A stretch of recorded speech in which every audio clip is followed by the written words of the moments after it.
Win భక్తి ప్రేక్షకులందరికీ నమస్కారం. మనతో పాటుగా ఉన్నారు జ్యోతిష్య రత్న, జ్యోతిష్య సామ్రాట్ చింతా రుక్మాంగదరావు గారు ఉన్నారు. మాట్లాడదాం. నమస్తే సార్. మాతృదేవోభవ, పితృదేవోభవ, ఆచార్య దేవోభవ.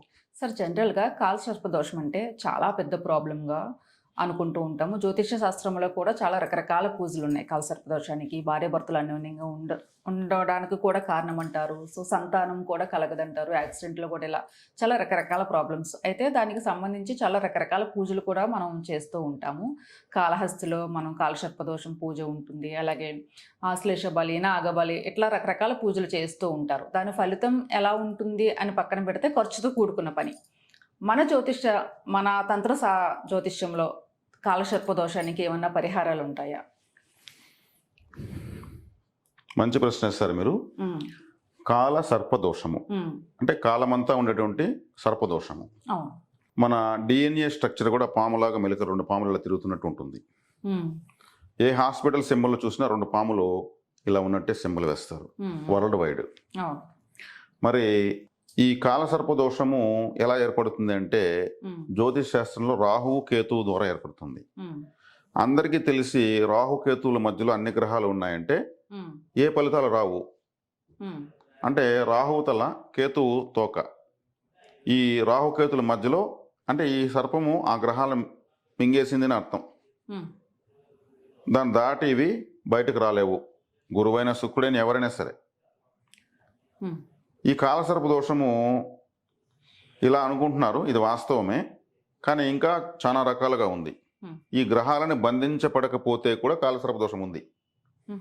అందరూ అనుకుంటున్నట్టు ఆ గ్రహాల మధ్యలోనే ఈ మిగిలిన గ్రహాలు ఉంటే అనుకుంటున్నారు. అలా ఉండాల్సిన అవసరం కూడా లేదు. ఆ గ్రహాల మధ్యలో ఉండకపోయినా కానీ కాలసర్ప దోషం తీవ్రంగా ఉంది. అది ఎలా అనేది మా తంత్ర జ్యోతిష విధానంలో మేము నిర్ధారిస్తాం ఆ విషయాన్ని. అంటే ఇది మా జ్యోతిష విధానం సంబంధించిన ఒక ఫార్ములా కాబట్టి మేము చెప్పము, ఓపెన్గా చెప్పము. కానీ దోషం ఉంటే దానికి పరిహారాలుగా ఉంటే చెప్తాం. ఏం చేస్తాం అంటే వాళ్ళకి మేము అడుగుతాం, మీ పరిస్థితులు ఇలా ఉన్నాయి, అవునని ఒప్పుకున్న తర్వాత అది నిర్ధారించి దాని పరిహారాలు చెప్తాం. కానీ ఇప్పుడు పరిహారాలు ఎలా చేసుకోవాలి అనేది మనం చూస్తే కాలసర్ప దోషం అని చెప్పేస్తారు, అయిపోయింది. మరి ఏం చేస్తున్నారు? సర్పాలకు పూజ చేయమంటున్నారు. పుట్టలకు జంట నాగుల విగ్రహాలు పెట్టమని కొన్ని క్షేత్రాలు, ప్రముఖ పుణ్యక్షేత్రాలు కొన్ని సెలెక్ట్ చేసి అక్కడికి వెళ్ళి పూజ చేయమంటున్నారు. దేనికి చేయమంటున్నారు? దోషానికే పూజ చేయమంటున్నారు. కాలసర్ప దోషము, అదే దోషానికే పూజ చేయమంటున్నారు. అది తెలియక చెప్తున్నాను నేను అనుకుంటున్నా. మాకు తెలిసినంత వరకు కాలసర్ప దోషం ఉంటే, తెలిసినంత వరకు మేము చెప్పేది ఆచరణలో మేము చూసింది, సర్పదోషము కాలసర్పదోషం ఉంటే సర్పారాధన చేయకూడదు. చేస్తే ఉన్నదానికి 100 రెట్లు ఎక్కువైపోతుంది. అవునా? మరి ఇప్పుడు అందరూ చేసేది తెలియక చేస్తున్నారు అనుకోవాలి, అంతే. ఇప్పుడు గాయం అయితే గాయం పైన మళ్ళీ కోసినట్టు ఉంటుంది వాళ్ళు చేసే పని. దానికి ట్రీట్మెంట్ చేయాలి. మరి సర్పదోషము అనేది ఎటువంటి ఫలితాలను ఇస్తుందంటే స్థిరత్వం ఉండదు. ఫస్ట్ స్థిరత్వం ఎందుకు ఉండదంటే, ఒక పాము గరిచిన వ్యక్తిని ఒక ప్రశాంతంగా కూర్చుంటాడా? ఈ సర్పదోషం పట్టిన వాళ్ళు కూడా వాళ్ళ జీవితానికి ఒక సర్పకాటు లాంటిది.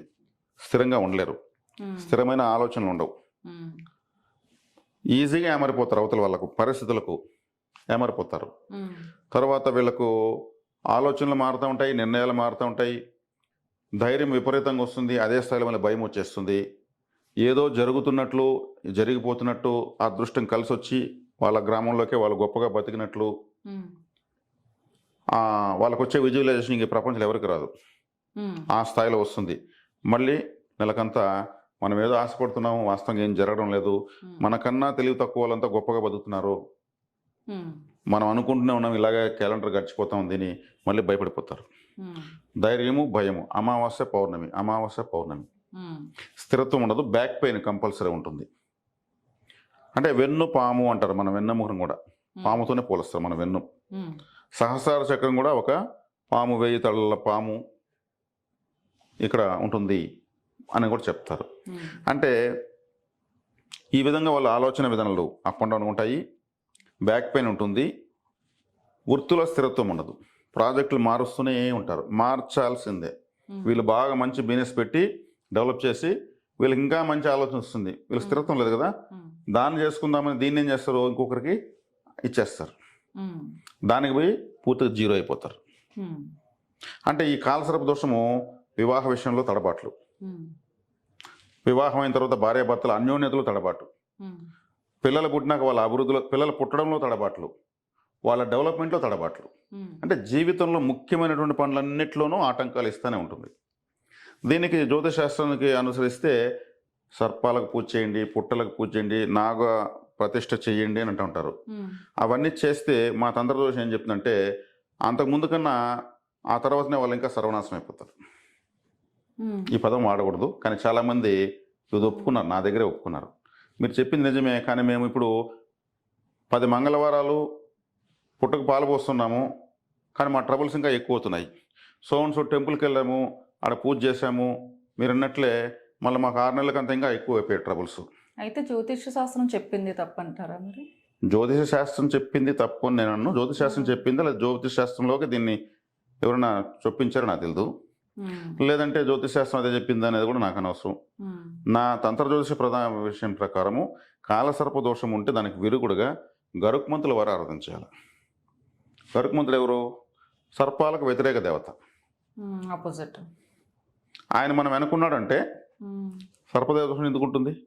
పరారైపోతుంది. ఓకే. మన వెనక పోలీసు ఉంటే దొంగ మన దగ్గర ఉంటాడా? లేదు. మరి గరుక్మంతుడు గద్ద అలా తిరుగుతూ ఉంటే కూడా అది అరిసి తింటాడు, పాములు దాక్కుంటాయి. అది తిరిగేది పాముల కోసమే తిరుగుతుంది. ఇప్పుడు ఇక్కడ సింపుల్ అయిపోయింది. ఈ వెళ్ళేదేదో పుట్టల కాడికి చెట్ల కాడికి వెళ్ళేదో గరుక్మంతుడి దగ్గర అదే పూజ ఇక్కడ చేస్తే అది ఉండదు. మరి ఇంకేముంది? ఇక్కడ సొల్యూషన్ సింపుల్ అయిపోయింది. దీనికి హోమాలు, యజ్ఞాలు, యాగాలు అక్కడ ఈ టెంపుల్ ఆ టెంపుల్ అవసరం. మరి గరుక్మంతుల వారు ఎక్కడ ఉంటారు? వెంకటేశ్వర స్వామి గుడి ఎక్కడుంటే ఎదురుగానే ఆయన ఉంటాడు, ఆయన వాహనము. తిరుమల గరుడ సేవ ఉంది, ప్రపంచ ప్రసిద్ధి. ప్రతి పున్నమికి అంటే ప్రతి పౌర్ణమికి పున్నమి గరుడ సేవ అని ఒకటి జరుగుతుంది. ప్రతి పౌర్ణమి చేస్తారు, అది పున్నమి గరుడ సేవ, మాసం మాసం చేస్తారు. ఆ సేవలో వీళ్ళు సోమవారం వెనకంటే 4 మాడ వీధులు తిరిగేసి వచ్చేస్తే కూడా చాలు. సర్పదోషం అంటే మనము ఎక్కడికి అయితే వెళ్తే మనకు దోషం పోతుందో, దోషం మొత్తం పోతుందండి. అంటే పోతుందా అంటే మనము చేసిన తర్వాత మనకు రిలాక్సేషన్ దొరుకుతుంది. ఈ రాహుకేతువులు వచ్చే కాడికి చండాల గ్రహాలు ఉంటారు. వీటిని చండాల గ్రహాలు అంటే అధమస్థాయి ఆలోచనలు ఉంటాయన్నమాట. మళ్ళీ మనం కానీ గ్యాప్ ఇచ్చామనుకోండి, గరుక్మంతుల వారి దగ్గర పోయేది మళ్ళీ వచ్చి పరిస్థితుల్లో ఎంటర్ అవుతాయి అవి. కాబట్టి తరచూ చేసుకుంటూ ఉండాలి. ఎక్కడ వెంకటేశ్వర స్వామి గుడి ఉంటే అక్కడ వెళ్ళి 1 గంట సేపు కూర్చోవాలి. గంట సేపు ఎందుకు కూర్చోవాలి? మన వయసు ఎన్ని సంవత్సరాలు అన్ని నిమిషాలు కూర్చుంటే మనం యాక్టివేట్ అవుతాం. ఫోన్ ఒక 1 అవర్ ఛార్జింగ్ 100% ఛార్జింగ్ అవుతుంటారు కదా, అట్లా మనకు 1 అవర్ కూర్చోవాలి. మనం ఇలా వెళ్ళి అలా సింపుల్గా ఇలా చేతులు ఊపేసి వస్తే దేవతలు ఎందుకు సహాయం చేయాలి మనకు? మరి వాహన సేవ చేస్తే ఇప్పుడు ఎవరో కారు పైన ఒక రాయి చేస్తే ఒప్పుకుంటారా? ఆ కారుని తుడిస్తే హ్యాపీగా ఫీల్ అవుతారు, థ్యాంక్స్ చెప్తారు. సేమ్ గరుడ సేవ చేస్తే లక్ష్మీనారాయణ ఇద్దరు హ్యాపీగా ఫీల్ అవుతారు. వాళ్ళ వెహికల్ మనం సేవ చేస్తున్నాం, వాళ్ళ వెహికల్ని హీరోగా ఫీల్ అవుతున్నాం. వాళ్ళు అప్పుడు ఇంకా ఎక్కువ మనకు అనుగ్రహిస్తారు. గరుక్మంతుని ఆరాధిస్తే లక్ష్మీనారాయణ ఆరాధించిన అవసరం లేదు, వాళ్ళు ఆటోమేటిక్గా అనుగ్రహం ఇచ్చేస్తారు. ఈయన మనకు విఐపి, మన ఫైల్ ఎత్తుకుపోసి గొడవ పడతాడు వాళ్ళతో ఉంటాయి. లక్ష్మీనారాయణ ముందు నా కేసు చూడండి అంటారు. ఒక ఎమ్మెల్యే పిఏ మనకు తెలుసు అంటే ఎంత హ్యాపీ ఫీల్ అవుతాము. ఎమ్మెల్యే తెలియదు, ఆయన పిఏ తెలుసు అంటే అన్ని పనులు అయిపోయినట్టే. ఇప్పుడు నరేంద్ర మోడీ గారి అపాయింట్మెంట్ కావాలంటే ముఖ్యమంత్రులు సైతం వెయిటింగ్లో 2-3 రోజులు ఉండాల, కానీ ఆయన కార్ డ్రైవర్ని పట్టుకుంటే 5 నిమిషాలు తీస్తాడు అపాయింట్మెంట్. ఇక్కడ కూడా అంతే. సర్పదోషం అనేది పోవాలంటే సింపుల్ అయిపోయింది. ఇంకా దీనికి ఏదో మెహర్బానీలు చేయాలంటే మేము సింపుల్గా తంత్రదోష విధాలు మా ఆలోచనలు ఇట్లే ఉంటాయి, మా పరిహారాలు ఇట్లే ఉంటాయి, సింపుల్గానే ఉంటుంది. ఇది మరి ఈ రకంగా చాలా సింపుల్ పరిహారం అయితే. ఆయన దేవత కదా, గరుక్మంతుడు ఒక శక్తివంతమైన దేవత. ఒక ఫ్లైట్ అయినా ఎక్కడ గరుక్మంతుల వారి గద్ద కనిపిస్తే ఈ వేలుతో ఓం వినత పుత్రాయ నమః, ఓం గరుడ రూపాయ నమః, ఓం పక్షిరాజాయ నమః, ఇట్లా ఆయన మంత్రాలు ఉన్నాయి. పక్షులకు రాజు గరుక్మంతుడు, వినత అనే ఆమె కొడుకు ఆయన అని తలుచుకోవచ్చు. అది చెప్పారు నేను తెలుసుకున్నటువంటి పరిశోధనలో. మరి సర్పదోషానికి ఇంత సింపుల్గా పరిహారం పెట్టుకునేసి అక్కడ 50,000 పెట్టి పూజ చేసాము, ఇక్కడికి ట్రైన్లో 3 రోజులు జర్నీ చేసి అక్కడ పోయి పూజ చేసామంటే ఎవరు చేయమంటున్నారు?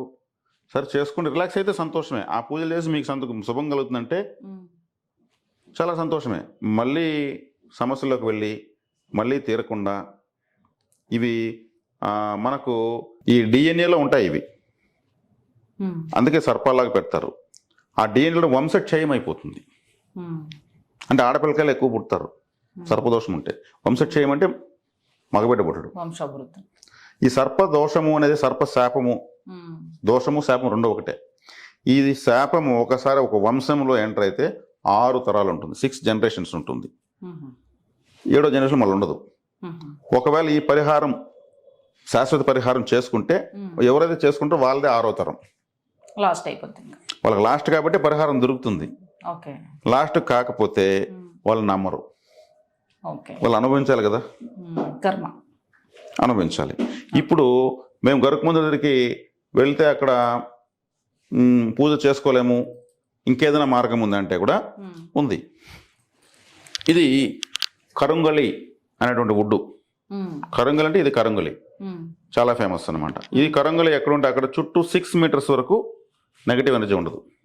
ఇది సైంటిఫిక్ కూడా ప్రూవ్ అయింది. ఇందులో చేసినటువంటి అభయహస్త కరుంగలి గరుకుమంత విగ్రహం ఎక్కడైనా మా వెంకటేశ్వర స్వామి ఎదురుగా ఆయన నమస్కార వదనంలో భక్తి పారవశ్యంలో ఉంటాడు. ఇక్కడ అభయం ఇస్తున్నాడు అంటే అభయం అంటే నా దగ్గరికి వచ్చిన కాపాడుతానని అర్థం.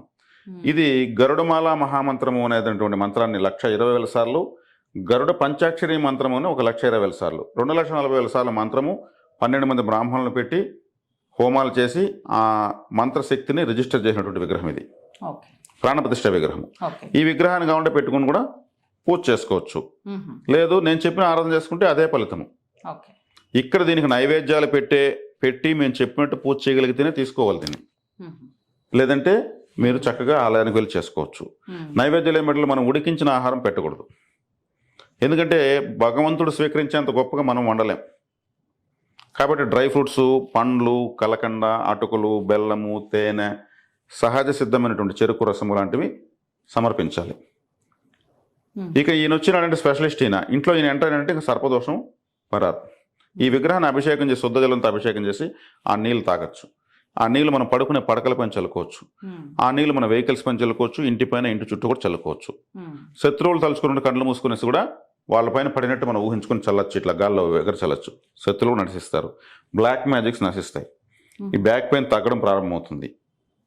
తర్వాత కళ్ళలో పాములు కనిపించేది తగ్గుతుంది. ఇవన్నీ కూడా 1 by 1 తెలుస్తూ వస్తాయి. నాన్ వెజ్ చేసినప్పుడు ఈ పూజ నేను కట్టన్ వేసేయాలి. ఇంట్లో ఏదైనా ఆటంకాలు ఉంటే అప్పుడు చేయకపోయినా పర్వాలేదు. ఇంట్లో దుఃఖ సమయాలు ఏదైనా జరిగినప్పుడు చేయకపోయినా పర్వాలేదు. మనం ఎక్కడైనా ఊరికి బయట వెళ్ళినప్పుడు చేయకపోయినా పర్వాలేదు. ఉన్నప్పుడు కొద్దిగా ఒక చిన్న కప్పు డ్రై ఫ్రూట్స్ పెట్టి నమస్కారం చేసుకుని విడి పువ్వులు పెడితే చాలు. ఇది కూడా మేము పరిష్కారం తీసుకొచ్చాం. తంత్ర జ్యోతిష విధానంలో ఒక తంత్ర విగ్రహాన్ని కూడా మేము, కాలసర్పదోషం అనేది ప్రపంచాన్ని శాసిస్తూ ఉంది. కొన్ని లక్షల కోట్లు ఖర్చు పెడేస్తున్నారు. అది వ్యతిరేక పూజ చేస్తున్నారు. అదే బాధ. ఆ వ్యతిరేక పూజ చేసే దానిలో పరిస్థితి ఏమి, అంత ముందు కన్నా ఇంకా ఎక్కువ అవుతుంది. ఆముదంతో వెలుగుతున్న దీపంలో పెట్రోల్ పోసినట్టు అవుతుంది. అంత దాకెందుకు? ఇప్పుడు ఈ విగ్రహాన్ని కూడా మేము బలవంతంగా మేము ఇవ్వడానికి లేదు. ఇది దైవ సేవ. తీసుకోలేని వాళ్ళు చక్కగా ఆలయానికి వెళ్ళండి. ఆలయం అందుకని కట్టబడింది.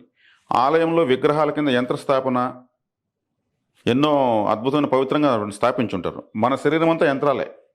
ప్రతి అవయవం ఒక యంత్రమే. యంత్ర నిర్మితమైన దేహంతో ఆ యంత్ర నిర్మితమైన ఆలయంలో ప్రదర్శన చేయడం వల్ల మనలో ఉన్నటువంటి వ్యతిరేక శక్తి ఆడ బర్న్ అయిపోతుంది. అది ఆలయంలో ఉన్న రహస్యం. కాబట్టి చక్కగా కాలసర్పదోషం ఉన్న వాళ్ళు ఈ విధానాలను పాటించుకోవచ్చు. ఓకే, 2 రెమెడీస్ చెప్పారు మీరు ఆలయానికి. తర్వాత ఇంకొక శాశ్వత పరిష్కారం.